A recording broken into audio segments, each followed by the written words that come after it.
Hey all, welcome back to the channel. It's a new day with new challenges. तर आता वाजलेले आहेत संध्याकाळचे 6 आणि आज घरी मी आणि मल्हार दोघेच होतो. आणि आज आम्ही दिवसभर गेम्स खेळलो, अभ्यास केला, टी व्ही बघितला, गाणी ऐकली. एवढा सगळा टाईम त्याच्याबरोबर स्पेंड करूनसुद्धा त्याला संध्याकाळी बोर होतच होतं. सो तो माझ्यासाठी चहा करणार होता.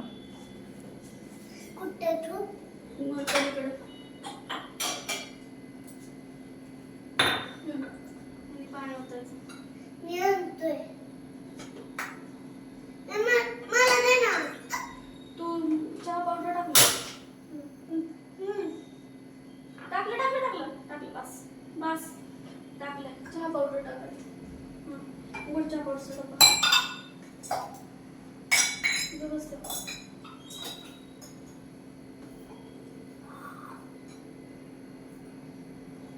वरती जाते तुम्ही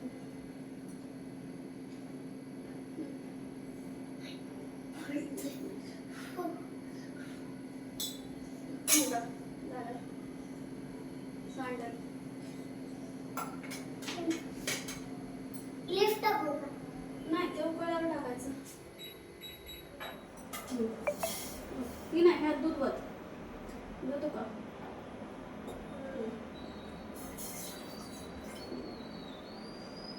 साखर पावडर साखर शुगर मी टाकतो ना एवढी सगळे टाक थोडीशी टाक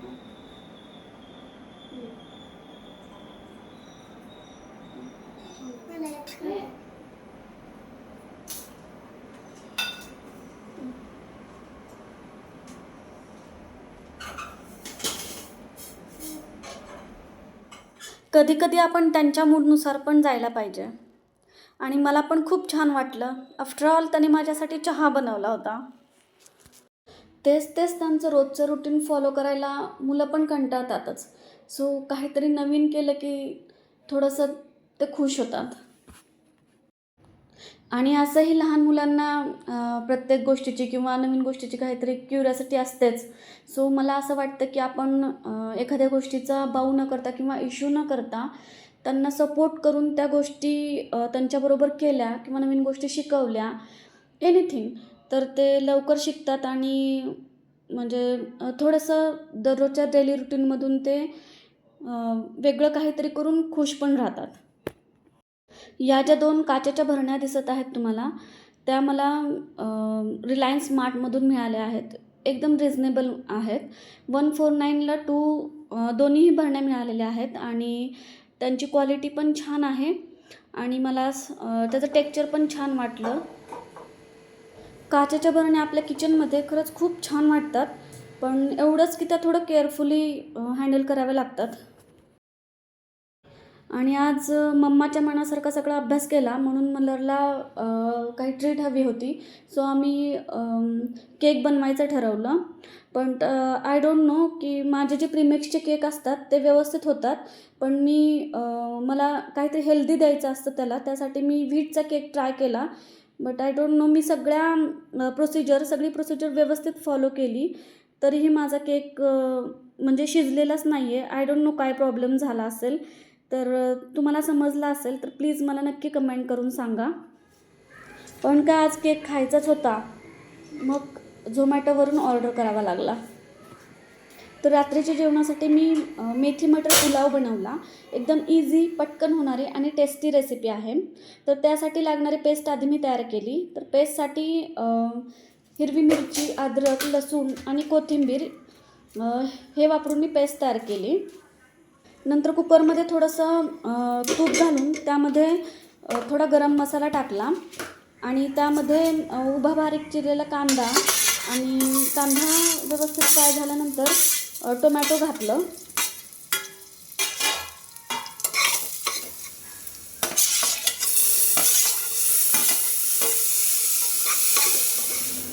कांदा आणि टोमॅटो व्यवस्थित फ्राय झाल्यानंतर त्यामध्ये मी थोडे हिरवे वाटाणे घातले आणि नंतर परत एकदा थोडं फ्राय करून जी आपण पेस्ट बनवली होती हिरवी मिरची, अद्रक, लसूण आणि कोथिंबीरची ती घातली आणि व्यवस्थित शिजवून घेतलं.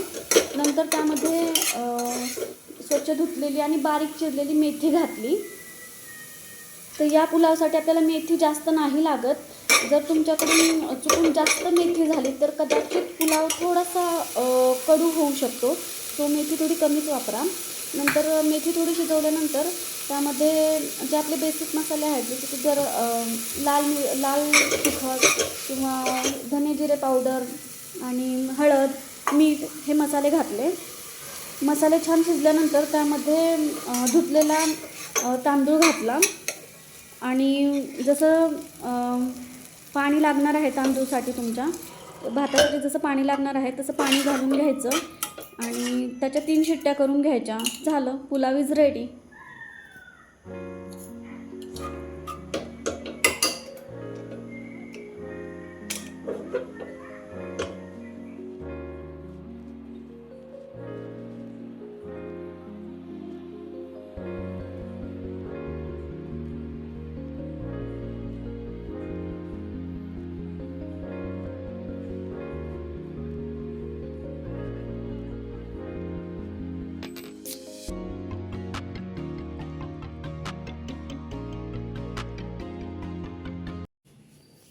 आणि जेवण करेपर्यंत आमचा केक पण आलेला होता.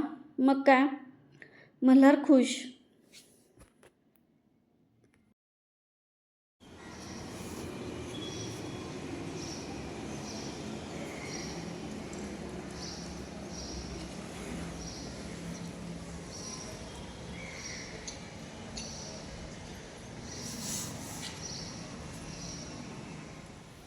So it's next day morning now. तर मला आज मल्हारची एक नॉर्मल अपॉइंटमेंट होती डॉक्टरांकडे.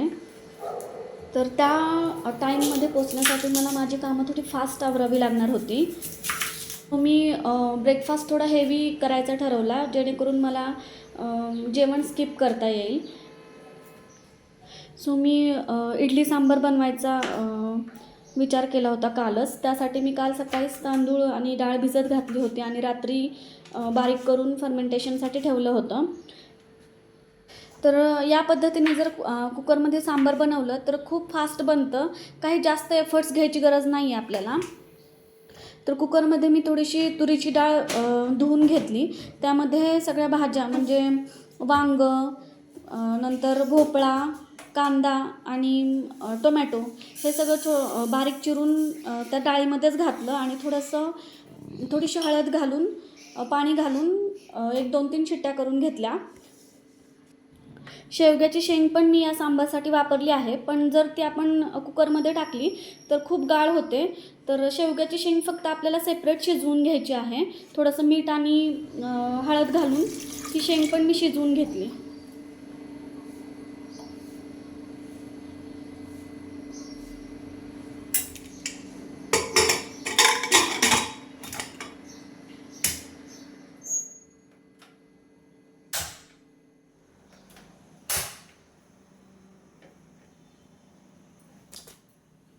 आणि या सांबारसाठीच मी थोडीशी चिंच आणि गूळ गरम पाण्यामध्ये भिजत घातलं. जोपर्यंत कुकर होतोय तोपर्यंत हे छान भिजेल आणि नंतर त्याचा कोळ आपल्याला सांबारमध्ये वापरायचा आहे.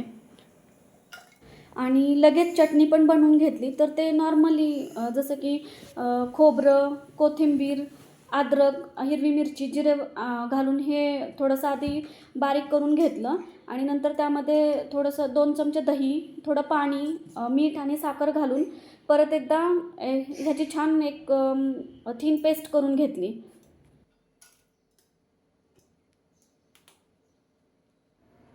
आणि या चटणीला एक तडका दिला. तर त्यासाठी थोडीशी मोहरी, उडीद आणि हरभऱ्याची थोडीशी डाळ, कढीपत्ता आणि हिरवी मिरची घातली आणि ह्याचा एक छान तडका दिला त्या चटणीला. या तडक्यामुळे चटणीचा स्मेल पण खूप छान येतो आणि टेस्ट पण वाढते.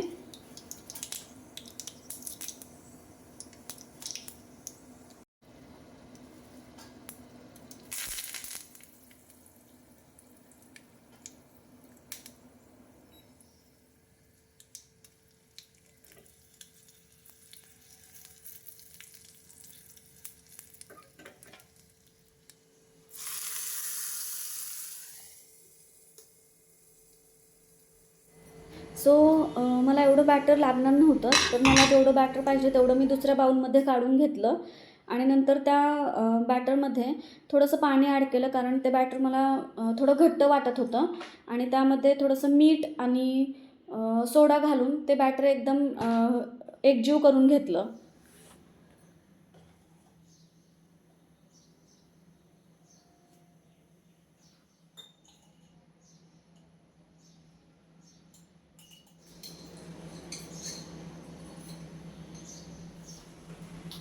सो मी इथे आधीच सगळ्या इडली पात्रांना ऑइलने ग्रीस करून ठेवलं, जेणेकरून मला पटकन म्हणजे माझं काम इझी होईल आणि पटकन इडली बनवता येतील. कुकर पण मी आधीच गॅसवर ठेवला होता.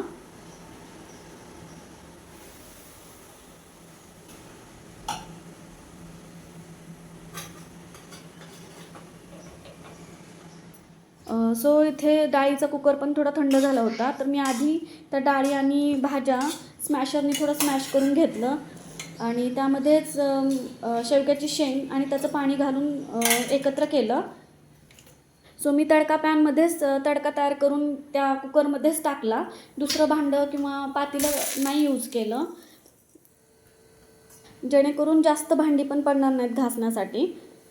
तर त्या तडक्यासाठी मी मोहरी, लाल तिखट, सांबर मसाला घालून थोडंसं शिजवलं आणि तो तडका तसाच डाळीमध्ये टाकला.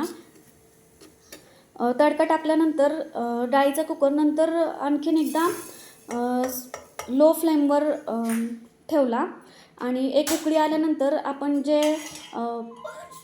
चिंच आणि गुळाचं पाणी तयार केलं होतं ते घातलं आणि मीठ घातलं आणि कोथिंबीर घालून झाकण ठेवून एक 2 ते 3 मिनटं छान उकळू दिलं.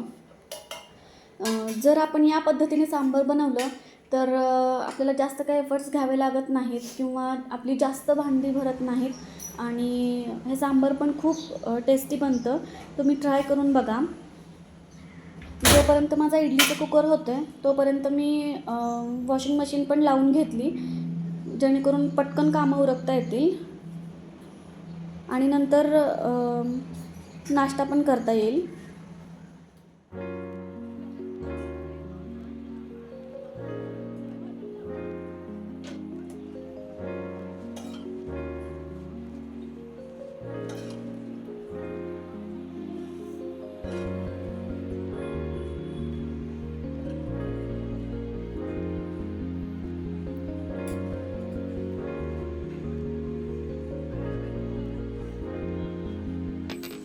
ब्रेकफास्ट झाल्यानंतर मी पटकन भांडी क्लीन केली आणि किचन पण क्लीन करून घेतलं. तर ज्यावेळेस आपल्याला काही गडबड असते किंवा घराबाहेरचं काही काम असतं, त्यावेळेस आपल्याला आपलं रुटीन फॉलो न करता जी काही गरजेची कामं आहेत ती पटकन आवरायची असतात किंवा ते पटकन करून जायचे असतात. तर आज मी पण तसंच केलं. जे काही फक्त गरजेची कामं होती तेवढीच मी करून घेतली, काही एक्स्ट्रा कामं नाहीत केली.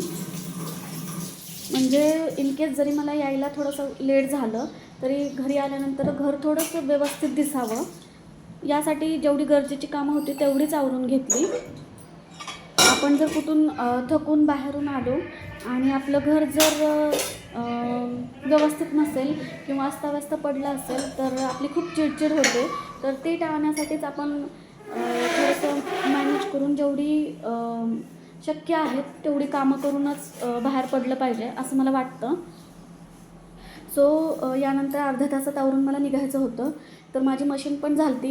मी पटकन कपडे पण वाळत घातले.